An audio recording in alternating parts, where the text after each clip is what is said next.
کیسے باہر کے ملک سے گوری خاتون میسج کرتی ہے، ریکویسٹ بھیجتی ہے اور اس کے بعد کس طریقے سے نوسر بازی کر کے معصوم پاکستانیوں سے لاکھوں روپے بٹورے جاتے ہیں۔ مجھے میسنجر پہ میسج آیا جی میں آپ سے دوستی کرنا چاہتی ہوں، ہسبینڈ ہے، ان کی ڈیتھ ہوئی ہے، ان کو 4.7 ملین ڈالر جو انشورنس کا ہے وہ ملا ہے، 2 ملین میں سے 30% آپ کا ہے۔ آپ یقین کریں میری چال بدل گئی، وہ اپنی طرف سے اس نے ایک ویڈیو بھیجی ڈالرز کی، اتنے زیادہ پیسے بھجوا رہے ہوں آپ $1000 پہلے بھجوا دیں۔ جب میں نے یہ بات کہی تو کہہ دی میں آپ کو بلاک کر دوں گا۔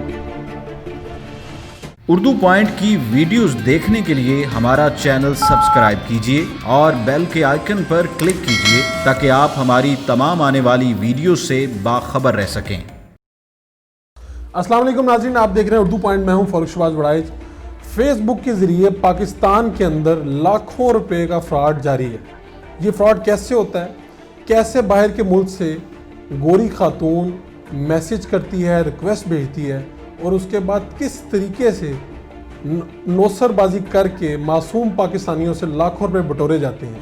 میرے ساتھ سلمان شاہ موجود ہیں، لاہور کے رہائشی ہیں۔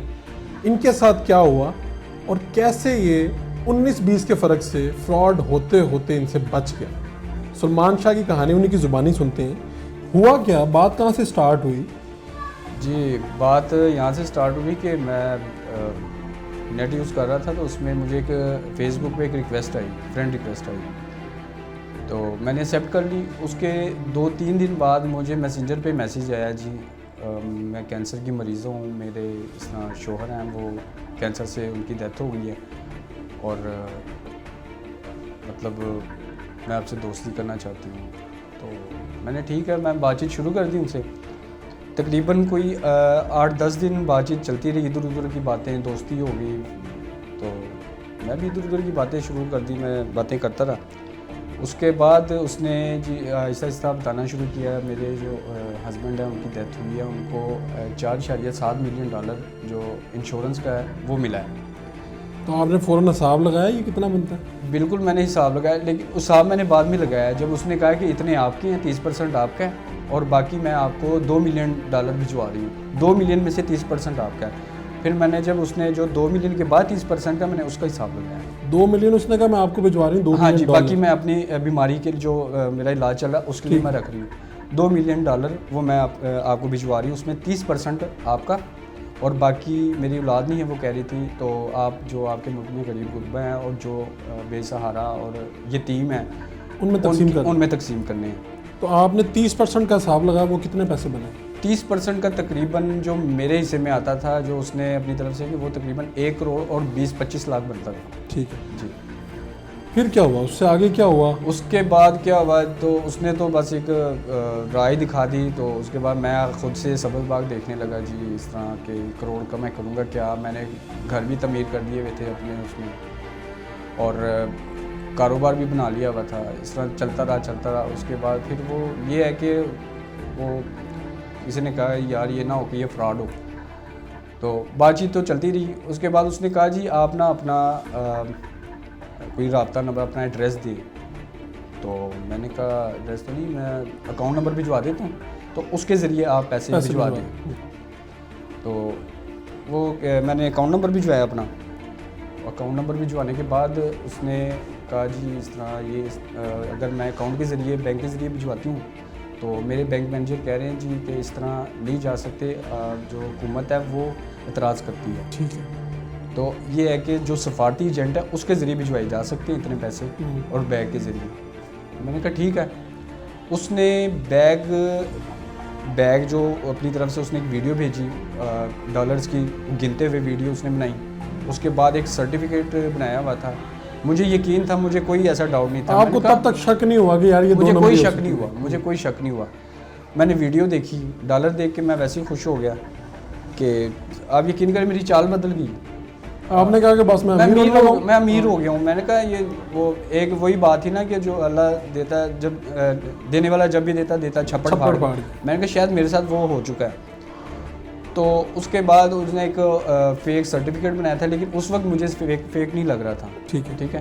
اور جب میں نے اسے ایڈریس بھیجا تھا وہی ایڈریس اور میرا نام، اس کے بعد اونر جو اس کا اپنا نام ہے وہ سارا اس نے کلیئر کیا ہوا تھا۔ سرٹیفکیٹ پہ صاف لگ رہا تھا کہ یہ اوریجنل ہے، یہ اوریجنل ہے، میرے نام ہی آ رہا ہے۔ تو یقین تو مجھے ہو گیا تھا, میں نے گھر بھی کسی کو نہیں بتایا اس طرح. اس کے بعد اس نے بیگ جو اس کی پیکنگ جس طرح ہوتی ہے ایک پارسل کی ویسے پیکنگ کی ہوئی تھی, جی یہ آپ کو کل صبح مل جائے گا. کہاں سے ملے گا اور کیسے؟ یہ آپ کو وہ کہہ رہی تھی کہ آپ کے یہ آپ کو آپ کے ایئرپورٹ سے ملے گا, ٹھیک ہے, اور آپ کی سہولت کے لیے یہ کہ آپ کو گھر بیٹھے ہی ملے گا, گھر بیٹھے ہی آپ نے وہ کرنا ہے. اور مجھے یہ پتہ نہیں تھا کہ وہ مجھے $1000 کا بھی کہیں گے جو اس کی فیس ہے. تو یہ کس نے بتایا آپ کو کہ اس کی یہ جو بیگ آ رہا ہے پیسوں کا, اس کو وصول کرنے کی $1000 فی, یہ کس نے بتایا؟ یہ سب سے پہلے تو وہ اس جو سرٹیفکیٹ ہے جو چیز بنی ہوئی تھی اس کے اوپر لکھا ہوا, لیکن میں نے دیکھا نہیں تھا. ٹھیک ہے. اس کے بعد جب مجھے ایجنٹ کی کال آئی, ایک اردو سپیکنگ تھا, تو وہ ایک نمائندہ بن کے وہ کال کر رہا تھا, جی ایک آپ کے نام ایک پارسل آیا ہے, اونر کا نام مسز دوریتھی ہیمن ہے, آپ سلمان شاہ. اور میں نے کہا جی ہاں جی میں, جی آپ $1000 جو ہے وہ فیس جمع کروا دیں, پارسل آپ کے گھر تک پہنچ جائے گا. کیسے جمع کروائیں؟ آپ اس نے مجھے اپنا بینک اکاؤنٹ دیا, نمبر دیا, بینک اکاؤنٹ کا نمبر دیا, کہتے یہ پاکستانی 1.65 بنتے ہیں, تو یہ آپ جمع کروا دیں تو بیگ آپ کے گھر پہنچ جائے گا آپ کے ایڈریس پہ. تو میں تو پیسے, میں پاگل تھا, بس آنکھوں میں پردہ تھا, مجھے کچھ سمجھ نہیں آ رہی, میں کسی کو بتا بھی نہ رہا تھا. میں کہا یار یہ نہ ہو کہ کوئی ڈاکہ مار دے, ہاں فراڈ میں, کیونکہ میں اپنے آپ کو سمجھ چکا تھا کہ کروڑ پتی یا جو بن چکے ہیں. ہاں جی میں سمجھ چکا تھا. میں کہا میں کسی کو کیوں بتاؤں. تو میں پیسوں کا رینج کرتا رہا ادھر ادھر سے, مجھے کہیں رینج نہیں ہوا. تو بس میں وہ دن گزر گیا. لیکن اگلے دن وہ جو مسز دوریتھی تھیں وہ انہوں نے اعتراض کیا کہ آپ میرے ساتھ جوک کر رہے ہو, یو آر اے جوکر فلاں یہ چیزیں. تو میں نے منترلے شروع کر دیے اسے کہ نہیں میں جوکر نہیں ہوں, باقی پیسوں کا بندوبست نہیں ہوا, 1,60,000 فیس. ہاں وہ ہمارے لیے بہت زیادہ ہیں. تو جب میں نے اسے یہ کہا کہ یار آپ اتنے زیادہ پیسے بھجوا رہے ہو, آپ $1000 پہلے بھجوا دیں میرے اکاؤنٹ میں, نمبر تو آپ کے پاس ہے, تو میں وہیں سے فیس جمع کروا دوں گا. میں آپ کو جب میں نے یہ بات کہی تو کہہ دی میں آپ کو بلاک کر دوں گی. میں نے پھر منترلے شروع کر دیے. میں نے کہا اچھا سوری ہو کہ میں کر دوں, ساری رقم ہی نہ ہاتھ سے چلی جائے. ہاں جی. تو مجھے آٹے میں نمک کے برابر بھی نہیں لگ رہے تھے 1,60,000. میں نے کیا کیا کہ اپنی وائف سے مشورہ کہ بڑوں سے بات نہیں کی. میں انہوں نے منع کر دینا کہ نہیں جی یہ فراڈ ہے یہ وہ. میں یہ سننا بھی نہیں چاہتا کہ مجھے یہ کہے کہ فراڈ ہے. میں اتنا وہ دھنس گیا تھا. کیا کہا مسز نے؟ میں نے کہا اس طرح پیسے آئیں گے اور بس فیس ہے 1,60,000 اور اتنے پیسے ہیں, اور تقریباً 30% اس میں سے ہمارا ہے 2 ملین میں سے, اور یہ اتنے بنتے ہیں جو 30% ہیں. وہ بھی خوش ہو گئی وہ, بس اب میں نہیں بتا سکتا. کیا مشورہ دیا انہوں نے کہا ٹھیک ہے آپ میرا زیور ہے کچھ وہ بھیج دیں, اور کچھ آپ کی بائک ہے وہ سیل کر دیں, بس ٹھیک ہے وہ کچھ نہ کچھ گزارا ہو جائے گا. لیکن ان کی فیس 1,60,000 تھی. مجھے اس وقت بھی سمجھ نہیں آئی جب میرے پاس صرف 1,10,000 روپے تھے. ٹھیک ہے. تو جب میں نے اس ایجنٹ کو کہا کہ جی میرے پاس ارینج ہو گیا, لیکن 1,10,000 روپے میرے پاس ارینج ہوا ہے, ٹھیک ہے, زیور بیچ کے سارا, اسے میں نے نہیں بتایا کہ میں نے زیور بیچا ہے. تو کہتا جی یہ بھی بھیج دو, باقی آپ کے اونر پے کر دیں گے. اس وقت بھی مجھے سمجھ نہیں آئی یار, عجیب سبز باغ میں نے خود دیکھے ہوئے تھے. اتنے میں پھر میں نے ایک جگہ سے دیکھا, ایک خبر چل رہی تھی ایک ٹی وی پہ, تو اس میں بھی یہی فراڈ چل رہا تھا. اور اس میں بھی میں نے دیکھا کہ 4.7 ملین کا انہیں وعدہ کیا گیا تھا. رقم یعنی کہ بالکل ایک جیسی, رقم سیم تھی. ٹھیک ہے, رونا دھونا بھی سیم تھا, طریقہ واردات بالکل سیم تھا, صرف شکلیں علیحدہ تھی عورتوں کی. ٹھیک ہے, اور ملک علیحدہ تھے. وہ امریکن تھی شاید, یہ انگلینڈ کی. ٹھیک ہے. تو میں نے جب یہ 2 چیزیں نوٹ کی نا, اور فراڈ اور وہ, تو میں نے کہا نہیں, میں نے کہا بس یہ نا فراڈ ہی ہے.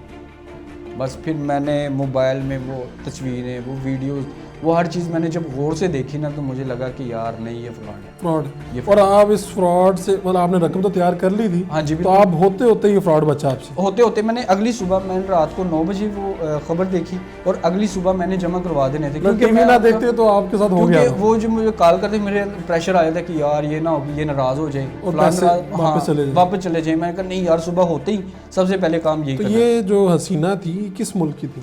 یہ انگلینڈ کی تھی. اور یہ ویڈیو کال بھی کرتی تھی؟ ہاں ویڈیو کال کرتی تھی. کیا منظر ہوتا تھا؟ منظر یہی ہوتا تھا کہ ایک وہ جس طرح ایک پیشنٹ ہوتا ہے, ٹھیک ہے, ان کو آکسیجن لگی ہوتی ہے, اور بیک گراؤنڈ پہ وہ ایک جس طرح بھی ایک ہاسپٹل میں ہوتا ہے بیک گراؤنڈ ویسا تھا, باقی ایک ہال کمرہ ہوتا ہے, اور یہ ہے کہ اس میں نہ کوئی نرس اور نہ کوئی ڈاکٹر میں نے دیکھا, اور نہ کوئی اور پیشنٹ. اس وقت آپ کو بالکل شک نہیں ہوا ان چیزوں؟ بالکل شک نہیں ہوا, میں نے کہا شاید کرونا کی وجہ سے یہ اس طرح ہے. لیکن وہ دو دفعہ بات ہوئی تو دونوں دفعہ یہ ایک ہی منظر نظر آیا مجھے. اس کے بعد پھر تیسری دفعہ جب کال ہوئی تو وہ جو اس نے میرے ساتھ بات کی تیسری دفعہ, تو موبائل بالکل میرے اس کے فیس کے سامنے تھا, تھوڑا چینج تھا. چوتھی دفعہ بھی ایسے ہی تھا. کتنی دیر دوستی یہ چلتی رہی؟ تقریباً 1.5 ماہ چلتی رہی. 1.5 ماہ میں کافی لمبا عرصہ بات ہوتی رہی؟ ہاں, ڈیلی بات ہوتی تھی. ڈیلی بات ہوتی تھی. تو کیا آپ کہیں محبت میں مبتلا ہو گئے تھے؟ میں نے تو محبت تو نہیں کہہ سکتے, میں شادی شدہ ہوں. ہاں, تو میں یہ نہیں کہہ سکتا.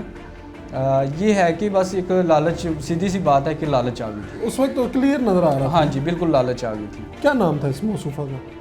وہ اپنا نام مسز دوریتھی ہیمن بلاتی تھی. اس کا اصل نام نہیں اس نے کبھی بتایا, لیکن وہ اپنے خامند سے. بعد میں جب آپ نے خبر دیکھی, پتہ چل گیا فراڈ سے بچ گیا, بیگم کو بتایا جا کے, انہوں نے کیا کہا؟ بھائی وہ تو مسلح پہ بیٹھ کے تو اللہ کا شکر ادا کرنے لگے, اللہ نے بہت بڑے نقصان سے بچایا. تو یہ پیسے کہاں سے؟ پیسوں کا کرنا کیا تھا جو 1.5 کروڑ روپیہ تقریباً آ رہا تھا؟ بھائی جان, میں نے تو بڑا کچھ سوچ رکھا تھا. میں نے تو تقریباً 4 پلاٹ بھی خرید چکا تھا. میں اس کے بعد 2 گھر بنا لیے تھے, اور اس کے بعد میں نے کاروبار کے لیے 2 جگہ بھی سلیکٹ کر لیے تھے. یہ سب خیالی. ہاں جی, زندگی. میں نے ایک گاڑی خرید لی, ایک اپنے لیے, ایک چھوٹے بھائی کے لیے. کیا بات. ہاں, تو کیا کہنا چاہیں گے لوگوں کو, کیا کہنا چاہیں گے؟ آپ خود تو بچ گئے اس چیز میں سے, بہت سے لوگ فیس بک یوز کرتے ہیں, ینگ ہیں. جی, میں لوگوں کو یہی میسیج دینا چاہتا ہوں کہ ایک نیا ٹرینڈ چلا ہے, اور آپ کی مہربانی, آپ حق حلال کا پیسہ ایسے بجا نہ استعمال کریں. کوئی دوستی کا ہاتھ بڑھائے آپ کی طرف, آپ بڑھائیں تو آپ بالکل یا پیچھے ہٹ جائیں. یہ سب فراڈ ہے. بالکل ٹھیک ہے. یہ لاہور کے سلمان شاہ کی کہانی ہے, اور یقیناً آپ بھی پاکستان میں یا دنیا میں کسی بھی کونے پر موجود ہیں تو آپ بھی اس طرح کے کسی فراڈ کا شکار ہو سکتے ہیں. جب کوئی حسینہ آپ کی طرف دوستی کا ہاتھ بڑھائے تو آپ کو سوچنا چاہیے کہ اس کے پیچھے کیا مقاصد ہو سکتے ہیں. اور پاکستان کے جو تحقیقاتی ادارے ہیں ان کو بھی یہ دیکھنا ہوگا کہ اس طرح کا فراڈ کھلے عام پاکستان میں کیسے ہو رہا ہے. بینک اکاؤنٹس موجود ہیں, معلومات موجود ہیں, ان لوگوں کو گرفت میں لانا چاہیے پاکستان کے اندر, اور باہر کچھ لوگ مل کے یہ فراڈ کر رہے ہیں, اور ہمارے جو معصوم پاکستانی ہیں وہ اس کا شکار بھی ہوتے جا رہے ہیں. اپنے میزبان فاروق شہباز وڑائچ کو اجازت دیجیے. اللہ نگہبان.